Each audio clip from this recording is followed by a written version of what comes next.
नमस्कार, मैं हूं प्रतीक्षा वर्मा। आप देख रहे हैं इंडिया 24x7 लाइव टीवी पर आईना सच का। आज हम एक ऐसी खबर पर बात करेंगे जो जेलों में पुरानी छवि को बदलने वाली है। अब चक्की से आटा नहीं, अब जेल में भी मशीन से मसाले पीसेंगे कैदी। क्या है पूरी जानकारी, आगे बताएंगे हम आपको आईना सच का में। और फिर हम बात करेंगे भारत के भविष्य की, एक ऐसे भविष्य की जिसमें शिक्षा की भूमिका सबसे अहम होने वाली है। विकसित भारत का संकल्प और शिक्षा की भूमिका। फिर हम बात करेंगे रेलवे के एक ऐसे बड़े बदलाव की जिसका सीधा असर यात्रियों पर पड़ने वाला है, खासकर उन लोगों पर जो प्रीमियम ट्रेनों में सफर करते हैं। और इसी के साथ हम बात करेंगे भारत के महत्वाकांक्षी project Mumbai Ahmedabad bullet train परियोजना की, जिसमें एक बड़ी सफलता हाथ लगी है। आपने अक्सर यह कहावत सुनी होगी कि जेल में चक्की पीसना पड़ता है या आटा पीसना पड़ेगा। यह कहावत जेल में मिलने वाली कठोर सजा और मुश्किल भरे काम से जुड़ी हुई है, लेकिन अब यह कहावत बदलने वाली है। जी हाँ, अब जल्द ही आपको जेल में कैदी ऑटोमेटिक मशीनों पर धनिया, हल्दी और बाकी के मसाले पीसते हुए नजर आएंगे। यह एक अनोखी पहल है और इसकी शुरुआत हुई है मध्य प्रदेश के इंदौर की केंद्रीय जेल से। इंदौर केंद्रीय जेल प्रशासन ने यह क्रांतिकारी कदम उठाया है। यहाँ के कैदी अब हाथों से नहीं बल्कि मशीनों से मसाले पीसेंगे और इस पहल का नाम रखा गया है मां अहिल्या मसाला उद्योग। इस उद्योग का उद्घाटन बीते गुरुवार को गुरु पूर्णिमा के अवसर पर मध्य प्रदेश के जेल और सुधारात्मक सेवाएं विभाग के महानिदेशक गोविंद प्रताप सिंह ने किया। केंद्रीय जेल की अधीक्षक अलका सोनकर ने इस बारे में जानकारी देते हुए बताया कि कारागार के भीतर खोले गए इस मसाला उद्योग में कैदी धनिया, हल्दी, कश्मीरी लाल मिर्च और गरम मसाला जैसे प्रमुख मसाले पीसेंगे। सबसे खास बात यह है कि इन पीसे हुए मसालों को आम ग्राहकों के लिए भी उपलब्ध कराया जाएगा। इस पहल के पीछे का मुख्य उद्देश्य क्या है वो भी आपको बताते हैं। गोविंद प्रताप सिंह ने इस कार्यक्रम के दौरान बताया कि हम कैदियों को जेल के भीतर ऐसे अलग अलग उद्योगों का प्रशिक्षण दे रहे हैं जिन्हें शुरू करने के लिए बहुत कम पूंजी की जरूरत पड़ती है। यह प्रशिक्षण जेल से रिहाई के बाद स्वरोजगार शुरू करने में इन लोगों के लिए मददगार साबित होगा। यानी कि यह सिर्फ एक काम नहीं बल्कि कैदियों के लिए आत्मनिर्भर बनने का एक मौका भी है। यह उन्हें एक नया कौशल सिखाएगा जिससे वे जेल से बाहर निकलने के बाद अपनी आजीविका कमा सकें। और अधिकारियों के मुताबिक जेल में कैदियों द्वारा पीसे गए इन मसालों का इस्तेमाल सिर्फ आम जनता ही नहीं बल्कि इंदौर और आसपास के जिलों की जेलों में भी किया जाएगा। इसके अलावा ये उच्च गुणवत्ता वाले मसाले इंदौर की जेल के बाहर एक दुकान पर आम ग्राहकों के लिए भी उपलब्ध होंगे। ये मसाले 250 ग्राम, 500 ग्राम और 1 किलोग्राम के पैकेट में उपलब्ध होंगे। यह पहल वाकई सराहनीय है। यह न केवल कैदियों को एक रचनात्मक कार्य से जोड़ेगी बल्कि उन्हें भविष्य के लिए तैयार भी करेगी। यह दिखाता है कि जेल अब केवल सजा देने का स्थान नहीं बल्कि सुधार और पुनर्वास का केंद्र भी बन रहे हैं। यह एक ऐसा कदम है जो जेलों को लेकर हमारी सोच को बदल सकता है और कैदियों को समाज की मुख्यधारा में लौटने में मदद भी कर सकता है। और अब हम बताएंगे आपको, हमारे केंद्रीय शिक्षा मंत्री धर्मेंद्र प्रधान ने हाल ही में गुजरात के केवड़िया में कुलपतियों के चिंतन शिविर को संबोधित किया। यह शिविर कोई साधारण बैठक नहीं थी बल्कि हमारे देश के भविष्य की नींव रखने वाला एक महत्वपूर्ण मंच भी था। इस दौरान शिक्षा मंत्री ने प्रधानमंत्री नरेंद्र मोदी के विकसित भारत के संकल्प को याद करते हुए एक बहुत बड़ी बात कही। देश को विकसित बनाने में शिक्षा जगत का योगदान सबसे ज्यादा होगा। शिक्षा मंत्री धर्मेंद्र प्रधान ने इस बात पर खास जोर दिया और कहा कि हमें विकसित राष्ट्र की एक नई परिभाषा गढ़नी होगी और यह परिभाषा भारतीय मूल्यों पर आधारित होनी चाहिए। आगे उन्होंने कहा कि भारत सांस्कृतिक रूप से समृद्ध देश है। यहाँ हर वर्ग के कर्तव्य तय हैं। दुनिया की किसी दूसरी सभ्यता में हर वर्ग के कर्तव्यों पर इस तरह का चिंतन नहीं हुआ। प्रधान ने आगे कहा कि हमें पश्चिमी देशों से हटकर विकसित राष्ट्र की अपनी नई परिभाषा बनानी होगी। उन्होंने एक महत्वपूर्ण सवाल उठाया।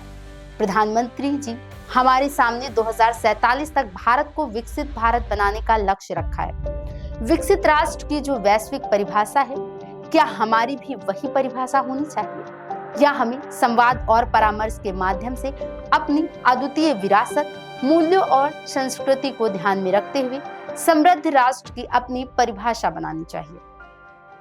उन्होंने स्पष्ट किया है कि जब हम विकसित देश के एक भारतीय मॉडल की परिकल्पना कर रहे हैं, ऐसे समय में सबसे अधिक जिम्मेदारी शिक्षा जगत की है। यह हम सब की जिम्मेदारी है कि हम अपनी पहचान और अपने मूल्यों को ध्यान में रखते हुए प्रगति करें। केवड़िया में कुलपतियों के इस चिंतन शिविर को संबोधित करते हुए शिक्षा मंत्री धर्मेंद्र प्रधान ने अपनी खुशी व्यक्त की। उन्होंने कहा कि गुरु पूर्णिमा के पावन अवसर पर केवड़िया में कुलपतियों के चिंतन शिविर में भारत की उच्च शिक्षा के भविष्य को आकार देने वाले अग्रणी मस्तिष्कों को संबोधित करते हुए मुझे अत्यंत प्रसन्नता हो रही है।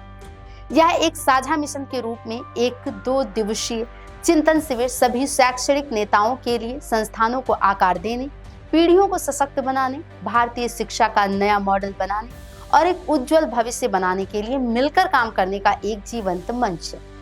केंद्रीय शिक्षा मंत्री ने इस बात पर भी प्रकाश डाला कि कैसे पिछले एक दशक में भारत के उच्च शिक्षा पारिस्थितिकी तंत्र में आमूलचूल परिवर्तन आया है। उन्होंने कहा कि यह बदलाव प्रधानमंत्री नरेंद्र मोदी के दूरदर्शी नेतृत्व और हमारे कुलपतियों और संकायों के अथक प्रयासों के बिना संभव नहीं होता। प्रधान ने जोर दिया कि हमें गहन सुधारों के लिए अपने प्रयास जारी रखने होंगे। उन्होंने राष्ट्रीय शिक्षा नीति को भारतीय उच्च शिक्षा को नए सिरे से परिभाषित करने का एक पीढ़ीगत अवसर बताया। उन्होंने कहा कि राष्ट्रीय शिक्षा नीति के दृष्टिकोण को वास्तविकता में बदलने के लिए हमारे पास एक ठोस ठाका होना चाहिए। धर्मेंद्र प्रधान ने सभी कुलपतियों से एक महत्वपूर्ण अपील करते हुए कहा कि 2047 तक एक विकसित राष्ट्र बनाने की ओर अग्रसर हम एक अनोखे मोड़ पर खड़े हैं। इस महत्वपूर्ण क्षण में हमारे उच्च शिक्षा संस्थानों की भूमिका और भी महत्वपूर्ण हो जाती है। उन्होंने विशेष रूप से इस बात पर जोर दिया कि भारतीयता के मूल्यों और विरासत के आधार पर भारत के भविष्य को आकार देने में शिक्षा संस्थान अहम भूमिका निभाएंगे। उन्होंने कुलपतियों और शैक्षणिक नेताओं से आह्वान किया है कि वे अपने अपने विश्वविद्यालयों के लिए अपना अद्वितीय राष्ट्रीय शिक्षा नीति क्रियान्वयन मॉडल तैयार करें। शिक्षा मंत्री ने एक छात्र प्रधान दृष्टिकोण अपनाने और एक ऐसी नई शैक्षिक संस्कृति और शैक्षिक मॉडल स्थापित करने की दिशा में काम करने का आग्रह किया है जो समावेशी, समग्र, भविष्योन्मुखी और भारतीयता में निहित हो। उन्होंने अपने संबोधन का समापन करते हुए बहुत ही प्रेरणादायक बात कही। उन्होंने कहा, आइए हम न केवल संस्थानों बल्कि विरासतों को भी आकार दें। आइए हम न केवल करियर बल्कि सभ्यता को भी आकार दें। यह वाकई एक दूरदर्शी सोच है जो भारत को सिर्फ आर्थिक रूप से नहीं बल्कि सांस्कृतिक और नैतिक रूप से भी एक समृद्ध राष्ट्र बनाने की दिशा में काम कर रही है। शिक्षा मंत्री का यह संबोधन स्पष्ट करता है कि भारत का भविष्य उसके शिक्षा संस्थानों के हाथों में है और हमें अपनी जड़ों से जुड़कर ही आगे बढ़ना होगा। और अब हम आपको बताते हैं, जब से देश में वंदे भारत एक्सप्रेस ट्रेनों का संचालन शुरू हुआ है, तब से इसने भारतीय रेलवे के परिदृश्य को काफी हद तक बदल दिया है। जहां एक तरफ यह आधुनिक ट्रेनें यात्रियों को विश्व स्तरीय सुविधाएं दे पा रही हैं, वहीं दूसरी तरफ कुछ स्थापित प्रीमियम ट्रेनों पर भी इसका असर दिख रहा है। ताजा खबर यह है कि वंदे भारत एक्सप्रेस ने अब शताब्दी एक्सप्रेस को झटका दे दिया है। आप सोच रहे होंगे कि ऐसा क्यों? दरअसल रेलवे ने एक बड़ा फैसला लिया है। शताब्दी एक्सप्रेस की 2 एसी चेयर कार बोगियां कम की जाएंगी। यह बदलाव 1 सितंबर से दिखने लगेगा, यानी अभी तक 7 एसी चेयर कार के साथ दौड़ने वाली शताब्दी एक्सप्रेस अब 5 एसी चेयर कार के साथ चलेगी। रेलवे के पैसेंजर रिजर्वेशन सिस्टम में भी इस नई व्यवस्था को अपडेट कर दिया गया है। रेलवे को उम्मीद है कि शताब्दी एक्सप्रेस से 2 कोच कम होने से वंदे भारत में यात्रियों की संख्या बढ़ने की उम्मीद है। यह पूरा मामला धनबाद और हावड़ा के बीच चलने वाली शताब्दी एक्सप्रेस और गया वंदे भारत एक्सप्रेस से जुड़ा हुआ है। इन दोनों ट्रेनों के बीच एक दिलचस्प प्रतिस्पर्धा देखने को मिल रही है, जिसकी वजह से रेलवे को यह फैसला लेना पड़ा। आपको बता दें कि ये दोनों ट्रेनें धनबाद में सिर्फ 25 मिनट के अंतराल में पहुंचती हैं। शताब्दी एक्सप्रेस का शाम 5:35 पर आगमन और 5:40 पर प्रस्थान है, जबकि गया से हावड़ा जाने वाली वंदे भारत एक्सप्रेस शाम 6 बजे आकर 6:02 पर रवाना होती है। चंद मिनटों के इस अंतराल में दो प्रीमियम ट्रेनों के होने की वजह से दोनों ही ट्रेनें एक दूसरे को प्रभावित कर रही हैं और इसका सीधा असर यात्रियों की संख्या पर पड़ रहा है। एक समय था जब वंदे भारत के आने से पहले धनबाद से हावड़ा और हावड़ा से धनबाद तक शताब्दी एक्सप्रेस प्रीमियम क्लास की ट्रेन मानी जाती थी। इसमें यात्रा करने के लिए महीने भर पहले भी कंफर्म टिकट मिलना मुश्किल होता था। इसकी डिमांड हमेशा हाई रहती थी, लेकिन वंदे भारत के चलने से अब शताब्दी एक्सप्रेस की मांग घट गई है। रोजाना इस ट्रेन में काफी संख्या में सीटें खाली रह जाती हैं और यही कारण है कि रेलवे को यह बड़ा फैसला लेना पड़ा। हालांकि इस पूरे घटनाक्रम के बीच यात्रियों की एक बड़ी मांग भी सामने आई। कई यात्री यह चाहते हैं कि वंदे भारत को वाराणसी तक विस्तार दिया जाए। झारखंड रेल यूजर्स एसोसिएशन की संरक्षक पूजा रत्नाकर ने कहा, हावड़ा से गया तक चलने वाली वंदे भारत का वाराणसी तक विस्तार होने से इस ट्रेन को यात्रियों का अच्छा रिस्पांस मिलेगा।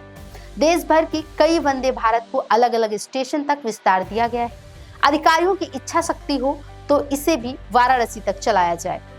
DRUCC के सदस्य विजय शर्मा ने भी इस मांग का समर्थन किया है। उन्होंने बताया कि वाराणसी जाने वाले यात्रियों की संख्या में काफी बढ़ोतरी हुई है। सावन माह में देश भर से लाखों श्रद्धालु वाराणसी के बाबा विश्वनाथ दरबार जाएंगे। रेलवे को तत्काल वंदे भारत का विस्तार कर देना चाहिए। इससे यात्रियों को सुविधा मिलेगी और रेलवे को आर्थिक नुकसान नहीं झेलना पड़ेगा। इस फैसले पर पूर्व रेलवे के CPRO दीप्तिमय दत्त ने प्रतिक्रिया दी है। उन्होंने कहा, यात्रियों की डिमांड कम होने से शताब्दी एक्सप्रेस के 2 कोच कम करने का निर्णय लिया गया है। मांग बढ़ेगी तो कोच जोड़ दिए जाएंगे। यह बयान दर्शाता है कि रेलवे यात्रियों की जरूरतों पर नजर बनाए हुए है और भविष्य में यात्रियों की संख्या बढ़ने पर कोचों को फिर से जोड़ने का विकल्प खुला रखा गया है। तो ये तो था भारतीय रेलवे का नया फैसला, जो वंदे भारत एक्सप्रेस के बढ़ते दबदबे और उसके कारण शताब्दी एक्सप्रेस पर पड़ने वाले असर को दर्शाता है।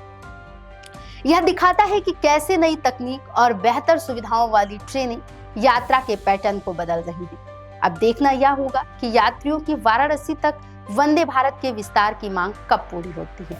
और अब हम आपको बताएंगे भारत की पहली बुलेट ट्रेन परियोजना, जो मुंबई और अहमदाबाद को हाई स्पीड रेल कॉरिडोर से जोड़ेगी। उसमें एक महत्वपूर्ण मील का पत्थर हासिल कर लिया है। राष्ट्रीय high speed rail corporation limited ने घोषणा की है कि मुंबई में बांद्रा कुर्ला कॉम्प्लेक्स और ठाणे में सिलफाटा के बीच बन रही 21 किलोमीटर लंबी सुरंग में पहली बार सफलता हासिल हो गई है। यह कोई छोटी उपलब्धि नहीं है। NHSRCL ने बताया कि न्यू ऑस्ट्रियन टनलिंग मेथड यानी कि NATM का उपयोग करके 2.7 किलोमीटर लंबी सुरंग को सफलतापूर्वक पूरा कर लिया गया है। यह भारत की पहली बुलेट ट्रेन परियोजना में एक महत्वपूर्ण छलांग है। इसका उद्देश्य यात्रा के समय को काफी कम करना और दोनों वित्तीय केंद्रों के बीच परिवहन दक्षता को बढ़ाना है। यह 21 किलोमीटर लंबी सुरंग इस हाई स्पीड रेल कॉरिडोर का एक बहुत ही महत्वपूर्ण हिस्सा है। इनमें से 16 किलोमीटर सुरंग बोरिंग मशीन का उपयोग करके बनाई जाएगी और शेष 5 किलोमीटर NATM के माध्यम से, जिसमें सिलफाटा और घनसोली के बीच का हिस्सा शामिल है। आपको जानकर हैरानी होगी कि इस सुरंग में ठाणे क्रीक के नीचे 7 किलोमीटर का एक समुद्री खंड भी है, जो इस परियोजना को और भी जटिल और इंजीनियरिंग का एक उत्कृष्ट उदाहरण बनाता है। NATM भाग में सुरंग निर्माण में तेजी लाने के लिए एक अतिरिक्त संचालित मध्यवर्ती सुरंग का भी निर्माण किया गया है। इस ADIT की मदद से घनसोली और सिलफाटा दोनों छोर से एक साथ खुदाई करना संभव हो सका, जिससे काम की गति में काफी तेजी आई। NATM के कुल खंड में से सिलफाटा की ओर से लगभग 1.62 किलोमीटर की खुदाई पहले ही पूरी हो चुकी है और कुल प्रगति 4.3 किलोमीटर है। NHSRCL ने बताया कि इस परियोजना में व्यापक सुरक्षा उपाय लागू किए गए हैं। इनमें ground settlement marker, piezometer, inclinometer, strain gauge और बायोमेट्रिक एक्सप्रेस कंट्रोल सिस्टम जैसे उपकरण शामिल हैं। इन सभी को आसपास के बुनियादी ढांचे या आवासों को प्रभावित किए बिना सुरक्षित और नियंत्रित सुरंग निर्माण कार्य सुनिश्चित करने के लिए डिजाइन किया गया है। यह दिखाता है कि परियोजना में सुरक्षा को कितनी गंभीरता से लिया जा रहा है। और अब बात करते हैं इस महत्वाकांक्षी परियोजना की लागत और उसके फंडिंग मॉडल की। Mumbai Ahmedabad high speed rail corridor परियोजना की कुल लागत 1.08 लाख करोड़ रुपए आंकी गई है। शेयरधारिता पैटर्न के अनुसार केंद्र सरकार NHSRCL को 10,000 करोड़ रुपए का भुगतान करेगी, जबकि गुजरात और महाराष्ट्र को 5-5 हजार करोड़ रुपए का भुगतान करना है। शेष राशि का भुगतान जापान द्वारा 0.1% ब्याज पर ऋण के माध्यम से किया जाएगा। यह दर्शाता है कि यह परियोजना भारत और जापान के बीच एक महत्वपूर्ण सहयोग का प्रतीक भी है। हालांकि सूत्रों ने यह भी बताया है कि 16 किलोमीटर लंबी सुरंग के निर्माण के लिए TBM मशीनें अभी तक नहीं मिली हैं, जबकि इन मशीनों के लिए सॉफ्ट और अन्य उपकरण मौजूद हैं।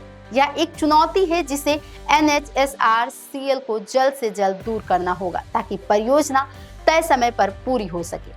यह उपलब्धि भारत के बुनियादी ढांचा क्षेत्र में एक बड़ी छलांग है और यह दिखाता है कि देश कैसे हाई स्पीड कनेक्टिविटी की दिशा में तेजी से आगे बढ़ रहा है।